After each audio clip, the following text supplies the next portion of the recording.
Let trouble anywhere, we should never be discouraged. Give to the Lord in prayer, and we find the Prince so faithful. With all our sorrow share. Jesus knows our every weakness. Give to the Lord in prayer. Are we weak and heavy laden? With a load of care, precious Savior, still our refuge. Take it to the Lord in prayer. Do thy precious eyes forsake thee. Take it to the Lord in prayer. In His arms He'll take and shield thee. Thou wilt find us solace there. Pray, please. Our Father in heaven, we come for you this hour, mindful of our responsibility and our great blessing that we have and to worship you. We pray, God, as we enter into this worship that we can do all we can to bring honor and glory to your name. We use your word as our guide, that we push out all the things that we have distracting our hearts and our minds, that we can focus on you and what we can do to better serve you.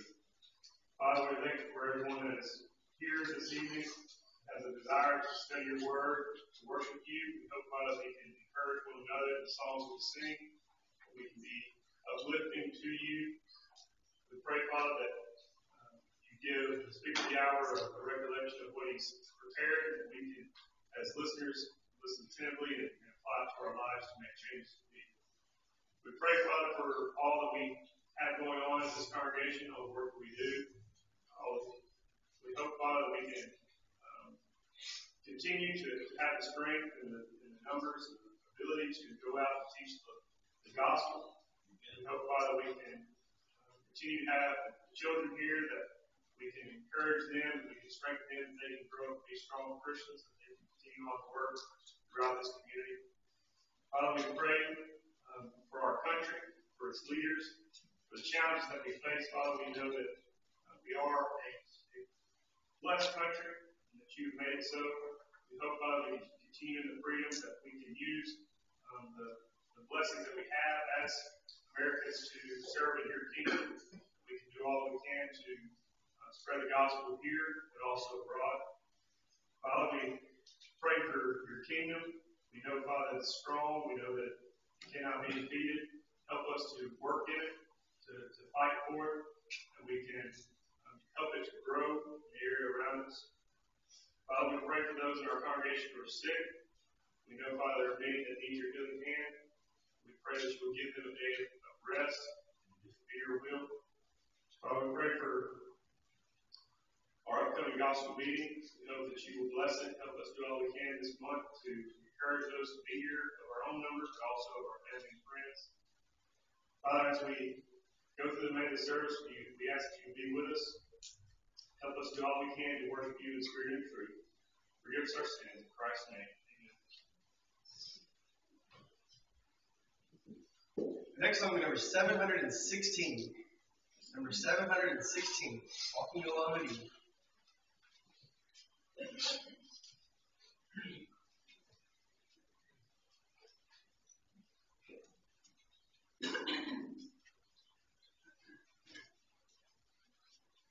Number 716.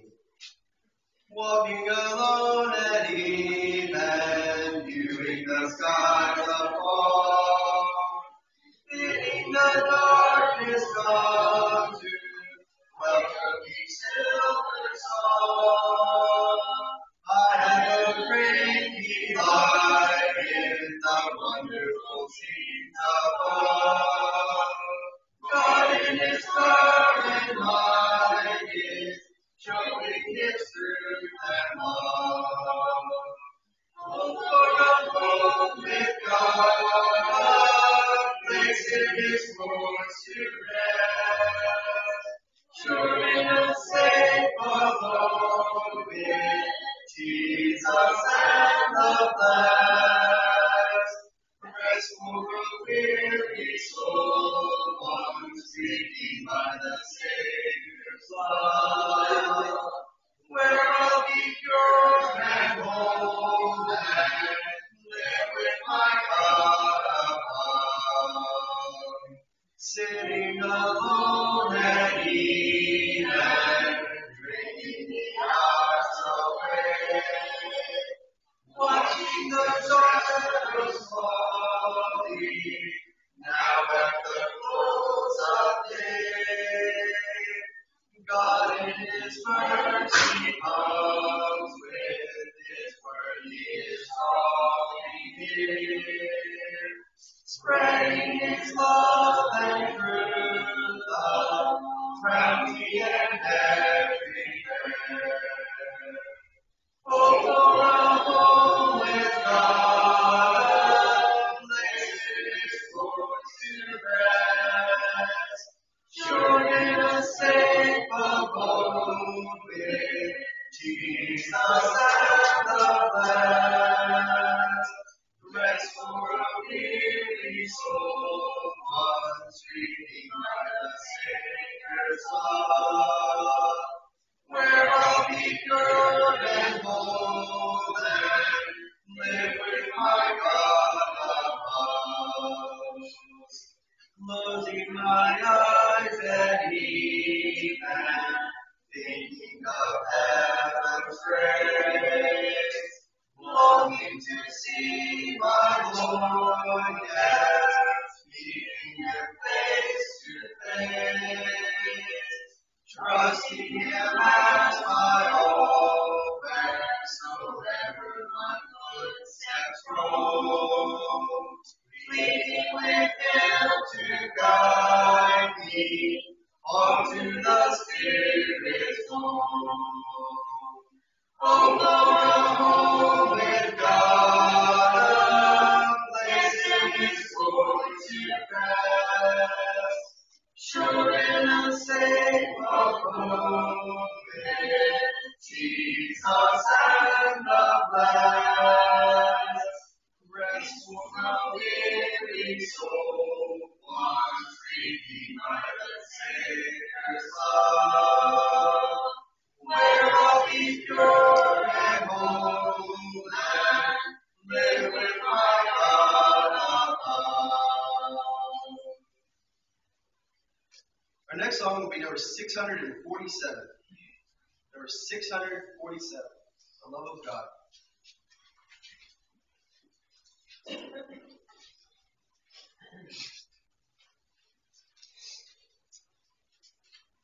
We'll sing the first and last verse of this song. 647.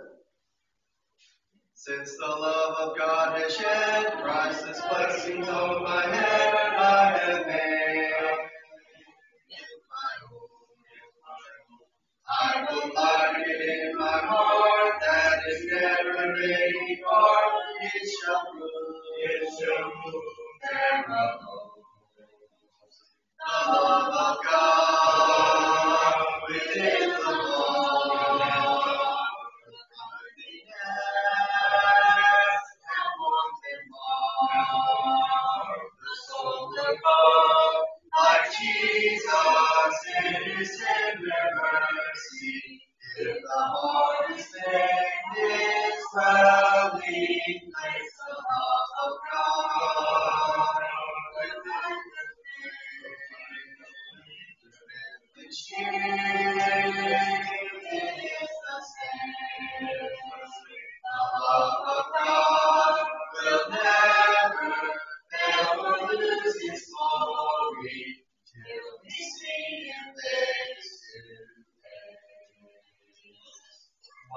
His love for true and right. We are walking in the light. He has shown us the road.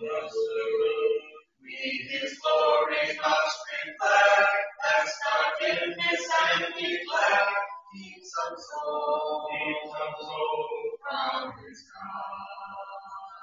The love of God within the heart.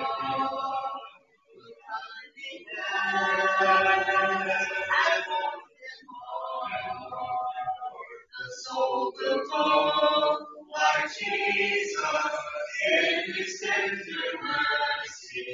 If the heart is made His dwelling place, the love of God, the light of way. They choose, it is the same.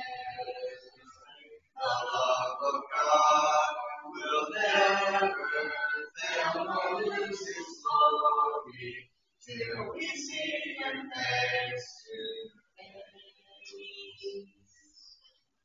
This sounds like Mark number 584.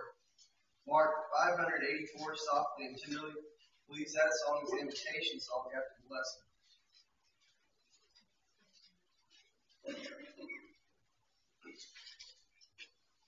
And the song before the lesson will be number 687. Number 687. It's so sweet to trust in Jesus. I feel like the Sands will sing tonight.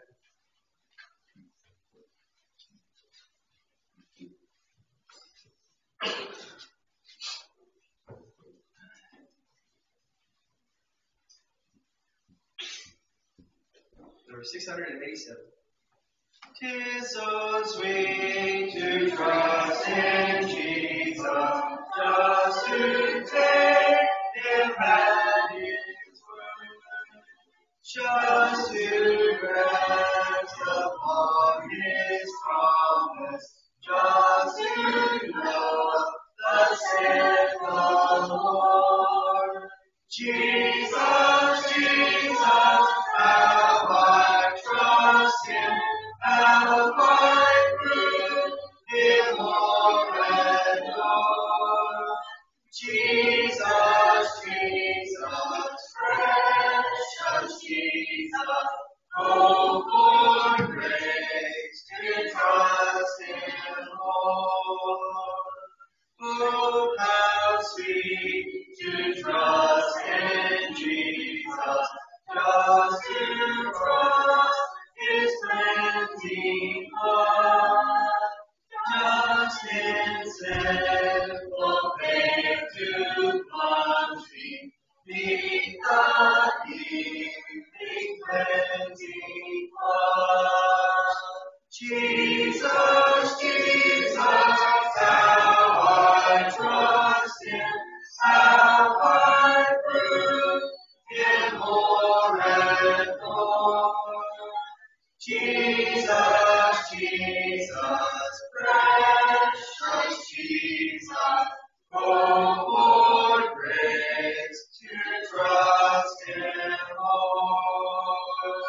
I'm so glad I learned to trust Thee, precious Jesus, Savior, friend. And I know that Thou art with me, will be with me to the end. Jesus, Jesus, how I trust Him, how I prove Him more and more.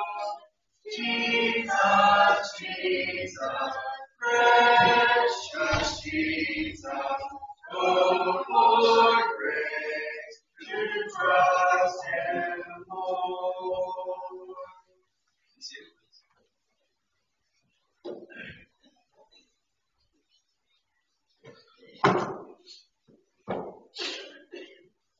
Well, welcome you this evening. It's good to be with you. It's good to have you here. It's good to have this opportunity. Just evening together to worship God one more time this side of eternity. I pray that the lesson tonight will be of benefit to us, that we might grow a little bit from it, be able to offer better service to God as we have opportunity in the days ahead. This evening we want to think about something that's considering seeking doing something great for God. Seeking to do something great for God. You know, do you have the desire to do something great for God? Doing something great for God comes from an attitude of knowing or appreciating God for what He's done and having an affection or a love for God. When these two qualities are characteristic of our lives, then we will desire to do something great for God. When you think about it, though, when you think about what is great, it's kind of an arbitrary idea. I think probably most of us as Christians think that we never could do anything really great for God. But that's not really how it should be looked at. Greatness or acting greatly in God's behalf is something that we need to desire to do. It comes really from a recognition of the fact of we are indebted to God for what He's done. And when we realize that indebtedness that we have towards God, it drives us to have the attitude of wanting to do something to, even though we can't recompense God or repay God, but it gives us that desire to do the best we can to show our gratitude for what God has done for us. And, we are going to want to do something great for God when we understand that really everything that we have as far as our blessings is really undeserved. And so, being undeserving and being so fortunate to have the grace and the mercy of God, it should move us to want to do something great for God. So let's look and think about it for just a minute. What does it mean to do something great? What is great? Great, I think, is when you think about an act or a deed. What makes an act or a deed great? Is it something that is distinguished from how is it distinguished from something that is insignificant or common, I would say? Is it based upon the results or the magnitude of what happens? Is it based upon the impact that it has on society or the community? Is it a thing that is a continuing influence on people, or is it something that's just immediate? How many people are affected by it? Is that what makes it great? Is it quantified by the amount of people or the amount or the size of the change in people that you do something? Is that how it's measured? You know, if we think about who are great examples of doing great things for God in the Bible, who comes to your mind as far as that goes? Would you say, well, those who have done great things for God, we could go back and look at all the characters of the Old Testament, Moses or Abraham or Noah. They did great things for God. Is that how we measure it? You go to the New Testament and say, well, Peter, Paul, or maybe Timothy or Titus, who would fall into that category of people who have done something great for God?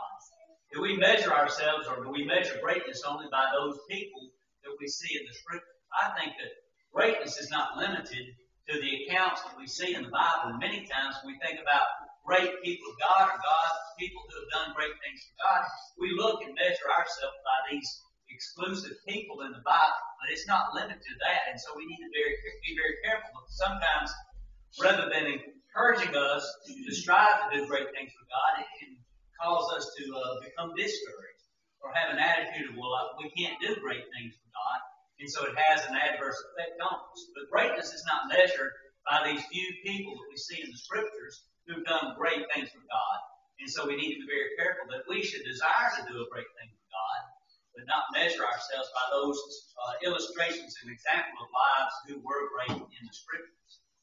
Let's look at some things, or some people in the Scriptures who are examples of what Christ thought were great people or great deeds done by people that came in contact with Him. First one I think about is Matthew chapter 8.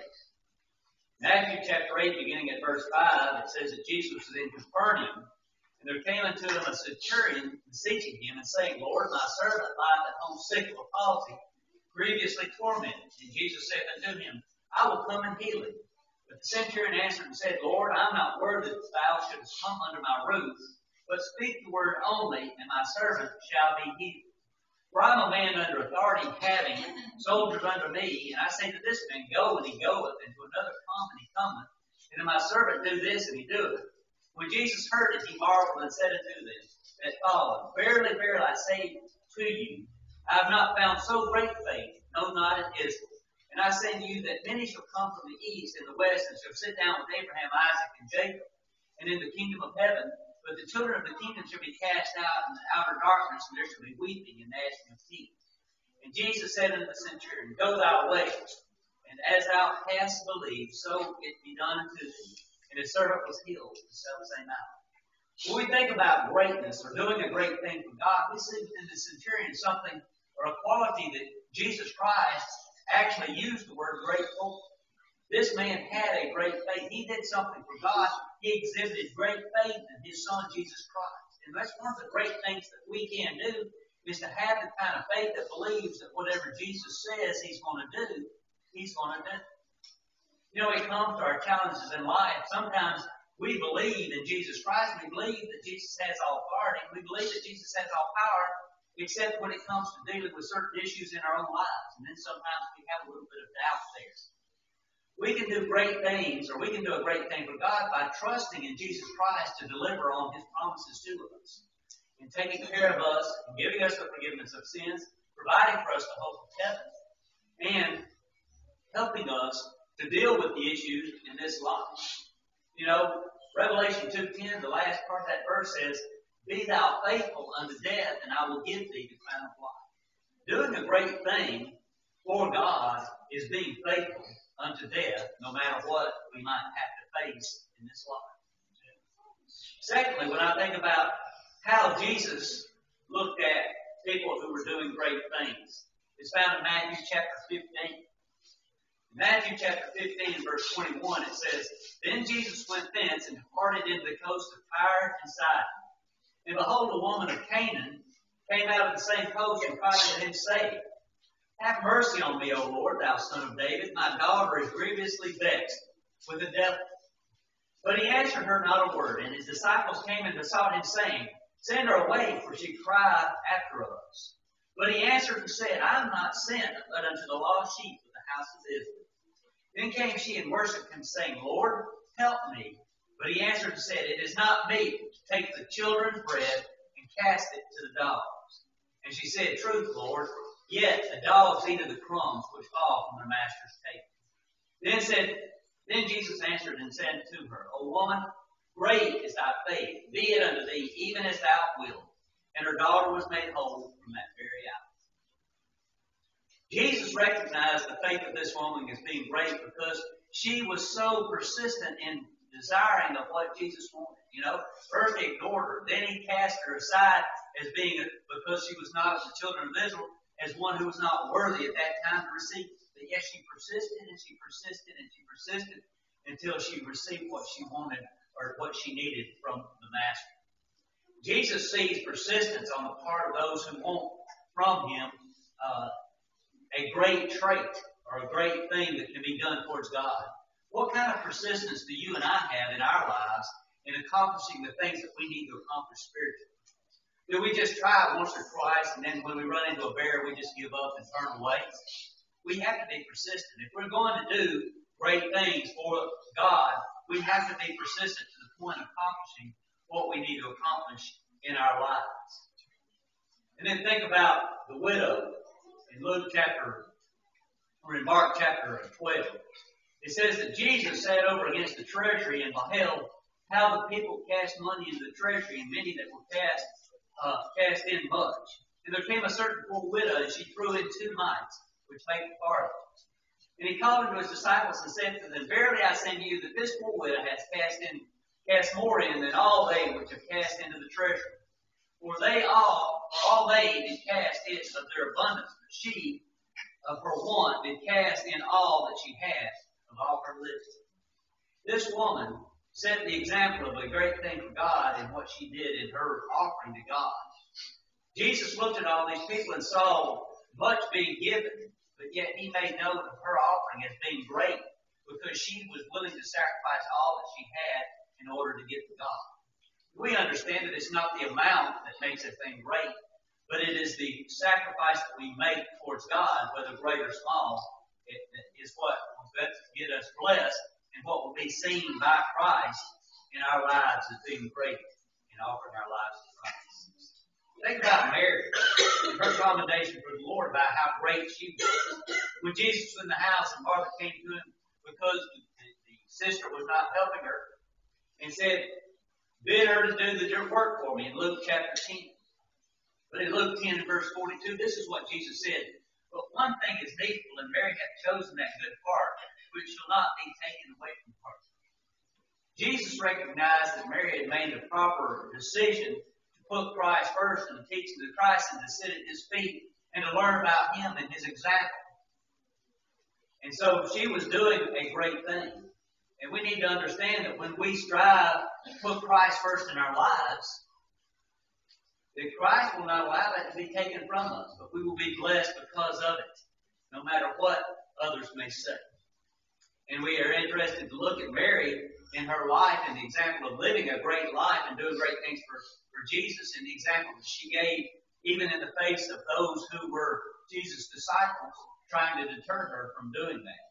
Where we look at John 12 and verse 1 where it says, Then Jesus, 6 days before the Passover, came to Bethany, where Lazarus, which has been dead, whom he had raised from the dead, there they made him a supper, and Martha served. But Lazarus was one of them that sat at the table with him.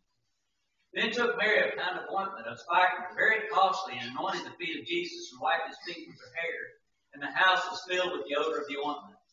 Then saith one of his disciples, Judas Iscariot, Simon's son, who should betray him, Why was not this ointment sold for 300 pence and given to the poor? This he said not for he cared for the poor, but because he was a thief and had to bag and bear what was put therein. Then said Jesus, Let her alone. Against the day of my burying hath she kept this. For the poor always ye have with you, but me ye have not always. Mary did a great thing because she recognized the Master. And even in the face of those who would deter or have her to stop doing what she was trying to do for the Lord, she continued on. When we think about offering our lives to Christ and doing great things for God, we're going to have to push on through whatever it may be. It may be that there are those who would stand against us outside the church. But we even have to recognize that when we try to live righteously and do good things for God or great things for God, that we may even have to stand against our brethren as far as that goes, and then trying to deter us from accomplishing a great thing for God. By most people's standards, these things that we looked at, as far as these people and the things they did, they would be insignificant by the minds of most people. But in the eyes of God, it was completely different. In the eyes of Christ, it was completely different. He saw it as a great thing in the lives of all these people. And so we need to think about it. When we think about doing a great thing for God, we have to use the measuring stick of Christ and how he sees things rather than how the world sees things, or even how we might interpret things in our own minds, because it is completely different. If you think about, I want to do a great thing for God.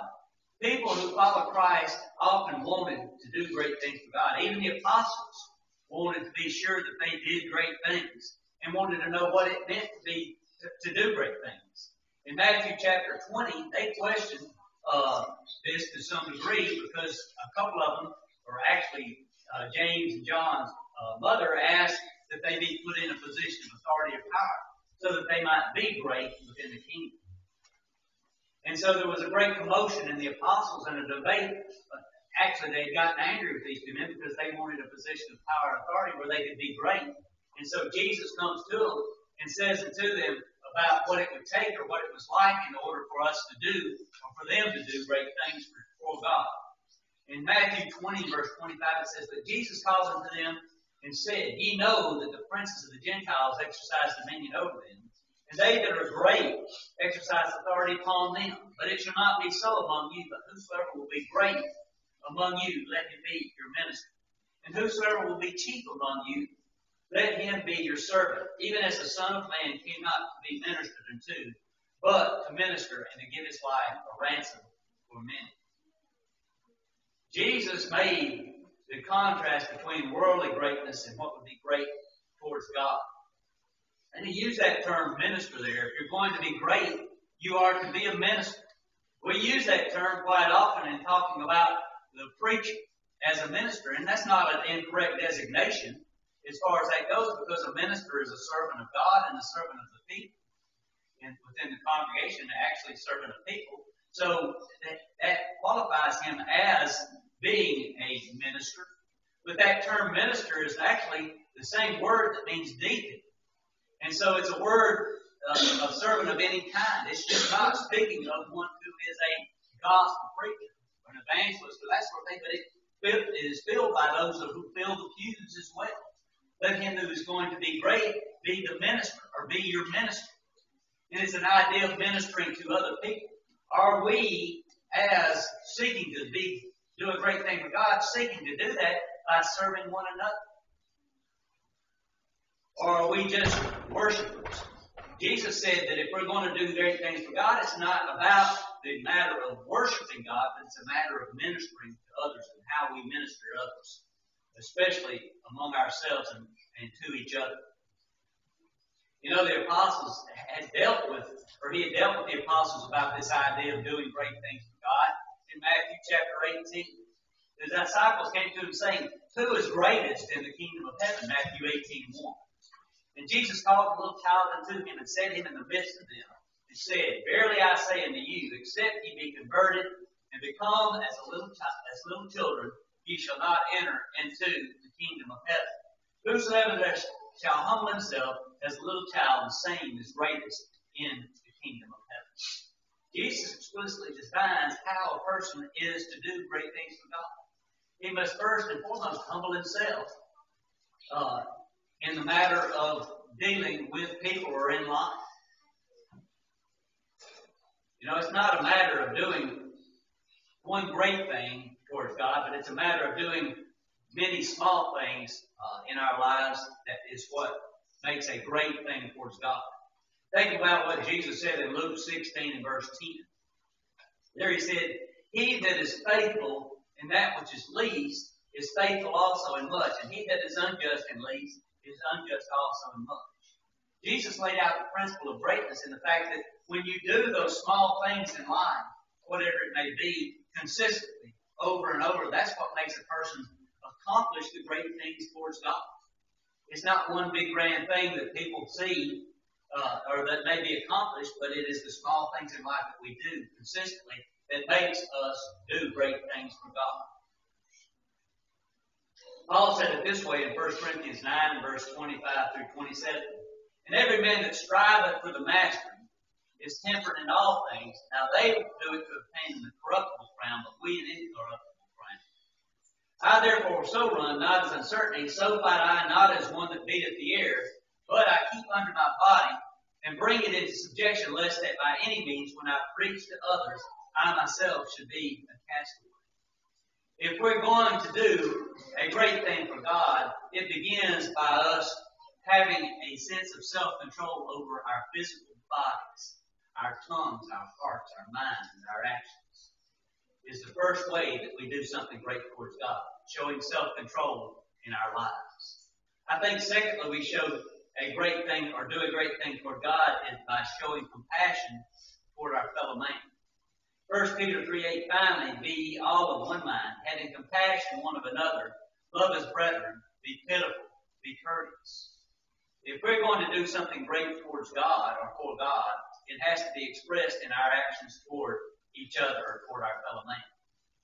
And then if we're going to do something great for God, we have to let God handle the details of our life. 1 Peter 3 and verse 9 says, "Not rendering evil for evil or railing for railing, but contrariwise blessing, knowing that ye are thereunto called, that ye should inherit a blessing." Human nature teaches us or drives us to respond to how we're treated by others. But if we're going to do a great thing for God, we have to turn those situations over to God and let God handle it. What did Jesus say? God say, "Vengeance is mine, I will repay," saith the Lord.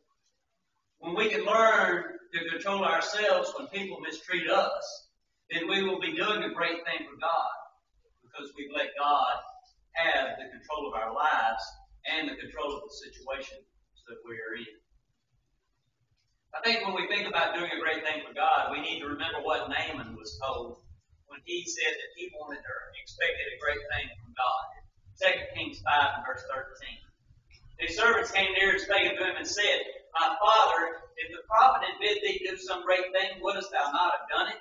How much rather then, when he said unto thee, Wash and be clean? The principle laid out here is the fact that Naaman looked at it in the grand scheme of things and wanted it to be some spectacular thing that engaged God. But they said, this is just a small thing that God requires of you. Why are you disregarding it? And the same is true to us. If we're going to do a great thing for God, then we have to look at the small things and engage ourselves in the small things and continue to do the small things, and that will make a great thing for God. If we're going to do a great thing for God in our lives, we need to remember what is told by Micah in Micah chapter 6, where it says, Wherewith shall I come before the Lord and bow myself before the high God? Shall I come before him with burnt offerings, with calves, a year old? Will the Lord be pleased with 1,000 of rams, or with 10,000 of rivers of oil? Shall I give my firstborn for my transgression, the fruit of my body for the sin of my soul? He hath shewed thee, O man, what is good, and what doth the Lord require of thee, but to do justly, to love mercy, and to walk humbly with thy God. If we want to do something great for God, it's not about how wonderfully we worship God, but it is how well we let God control our lives on a daily basis. You know, as we think about this, I hope that it's my desire, and I hope that it's your desire to do something great for God. As we said in the beginning, it shows our appreciation for the things that God has done and our affection for God because of that. Those who don't desire to do a great thing for God, I would question to some degree their love and affection for God and their appreciation for what is done for them. For I think as we look at people in life, you have people all the time say how much I appreciate my mother or my father, how much I appreciate my job or whatever, and yet we see them inconsistent in the way that they live towards their parents or towards the job, being indifferent, not doing the best that they have, or not showing any love and not being around. And we understand how that works as far as what it really means. But the same is true about our attitude towards God. We can say within our hearts and minds, well, I truly appreciate the fact that Jesus Christ was willing to give up his home in heaven, to take upon himself the form of a servant, to suffer and die on the cross for me. And I truly love God for his love for me. But if I don't desire and I'm not working towards producing something great towards God in my life, then that's really just a farce. And so I need to be very careful that it shows in my life and my desire and what I'm striving to do as a Christian. Tonight, do you desire to do a great thing for God? I hope that you do. I hope that's a thought that's in your mind as to how you can accomplish that. We've looked at a few things that can be done to move towards that. And we're not talking about spectacular fireworks sort of things as far as that goes, but simple steps along the way that will make us or allow us to be a great person for God and accomplish great things. But tonight, as we close this service, I think that we need to be reminded the greatest thing that we can do today is to submit ourselves to the Lord in any form or fashion that we need to do. And that would be, if we're not a Christian, by obeying Jesus Christ in baptism. Or if we're a Christian and we're not living faithfully, to make our lives right by doing the things that are required of us there and confessing those sins and repenting of them. If there is any need for you to make us aware of a need in your life, we would love to help you do a great thing tonight. Be obedient to Jesus Christ, and if you need to respond, I urge you to do it now. Together we stand while we sing. Softly and tenderly, Jesus is calling for you and for me. See on the portals, he's waiting and watching for you and for me. Come on.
Lord, something to prepare everyone to have an early opportunity. If you raise your hand, you can serve this time.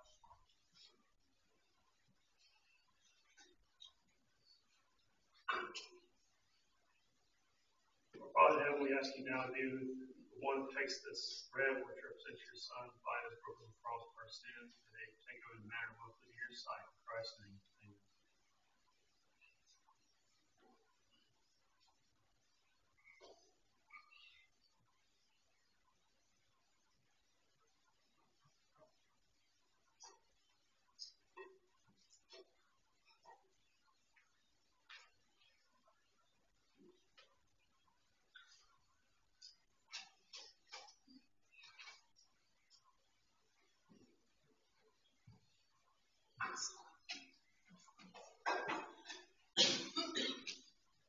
Like manner, Father, we ask that you be one who takes this cup, purposes, Son's shed blood on the cross for their sins. Help them do so in both these matters. Christ.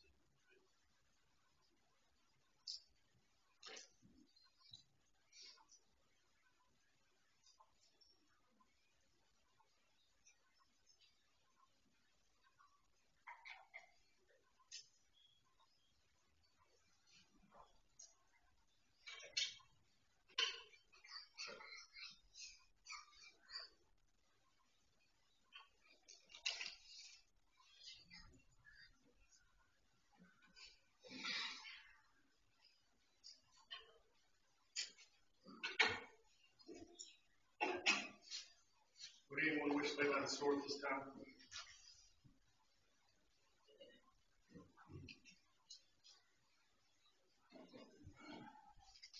Our closing song will be number 708. Number 708, Walking in Sunlight. If you'd like to stand at this time, you may. I think it's time to invite everybody to come back Wednesday night at 7 o'clock for our Wednesday Bible study. Closing song number 708. Sing the first and last verse.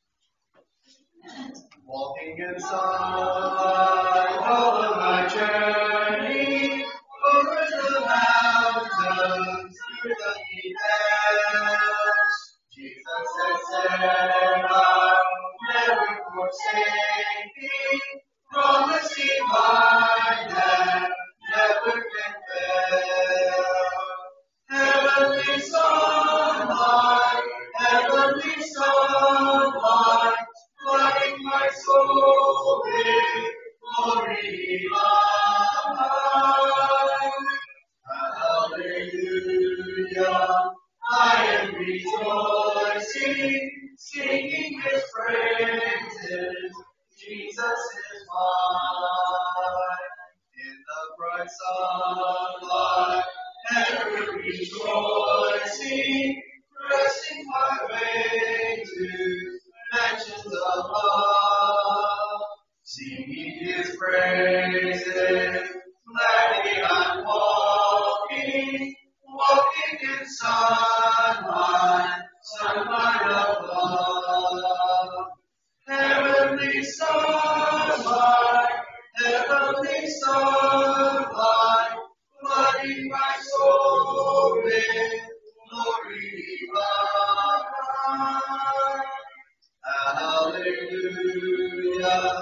I am rejoicing, singing His praises. Jesus is mine.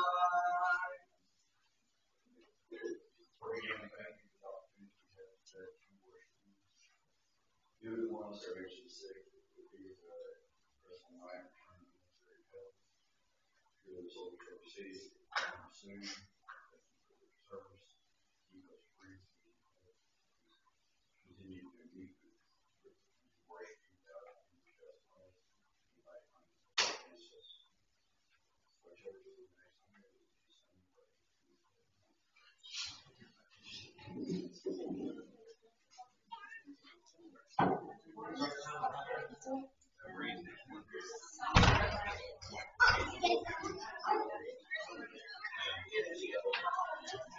Back to school, back to school, true to dad and mom to food.